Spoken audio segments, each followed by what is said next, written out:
Hello guys, my name is Piers and by now you have probably heard what happened with Fluent Assertions. Long story short, they changed their license and now it's not free to use for commercial use. I don't want to talk about that, a lot of people have already. What I'm going to do is to showcase the alternative of Fluent Assertions called Shoodly. So let's go right into the code. I have a class called my test class. It has three properties: an int property, a bool property, a string property, a method that throws a new invalid operation exception with a message "this is an invalid operation exception", a void method that takes an integer and does not throw an exception, and then IEnumerable get strings, which returns string 1 again, and then string 3. So I'm going to go to my class tests class. Now, about the naming, you should probably not name your test like that. Probably that should be called getString. Should do something that you wanna do, but that's for demo purposes, just to showcase the library. And I also initialize my test class.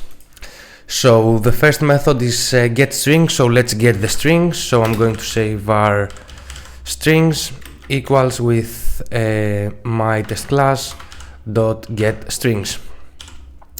Now I have my strings, there are three of them, and let's say to list so we don't enumerate that a lot of time because we're going to assert various stuff. And I'm going to say strings dot should be unique, which will fail because that will check if there are unique values in that list of strings. So let me run it so it will fail. And it failed because, as you can see here, string 1 was duplicated. Okay, now I can say something like strings dot should have single item, and that will fail as well. Now we don't have something like should have count, etc. If we want to check the count, we have to do it manually. So we can say strings dot count dot should be 3, and that will pass because we have 3 values. So maybe you find that some stuff that we had in Fluent Assertions are missing, but all the basics are there, and I believe that from now on a lot of features will be added to Shoodly.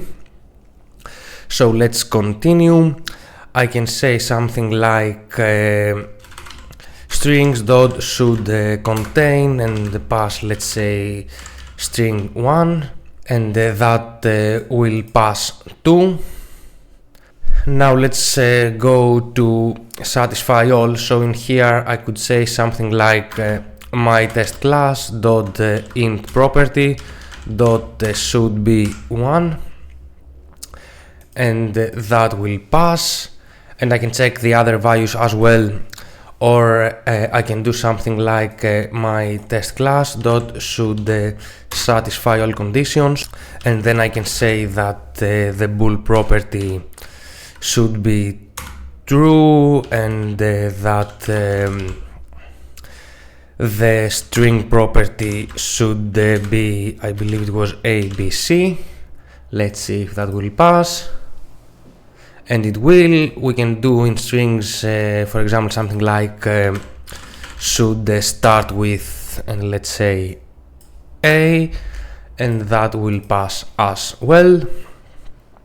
We can have assertions on types, so I can say that my test class should be of type my test class,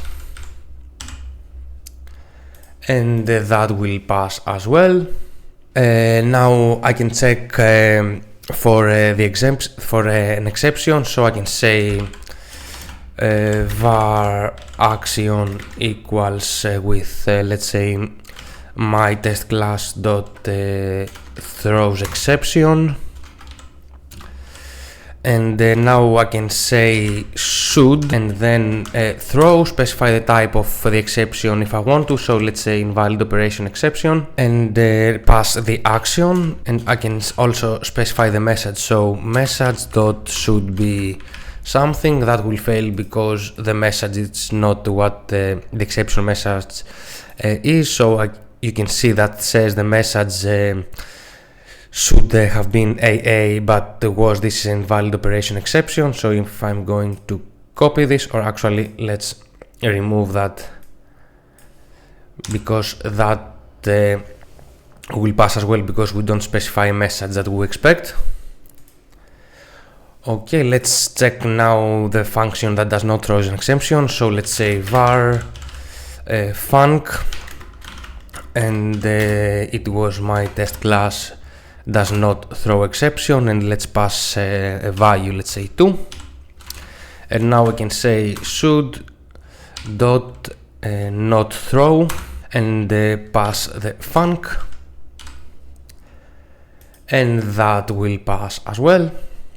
And finally, for the equality, if I say, as we saw here, that the boolean should be true, a string should be ABC, or for an int, for example, that the int property dot should be, and pass 1, I think it was. Yeah, it was. That will pass as well, because under the hood should use the equals method of objects.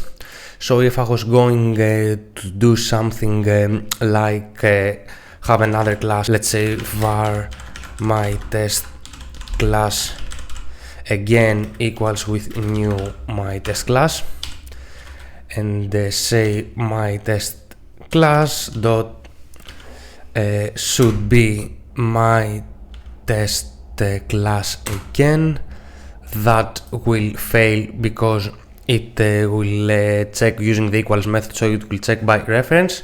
But we can say should be equivalent to my test class again, and that will pass. So all of that and many more are in the documentation of Shoodly. You can go and check it out. And that was all for this video. If you liked it, please like and subscribe. Thank you for watching, and have a nice one.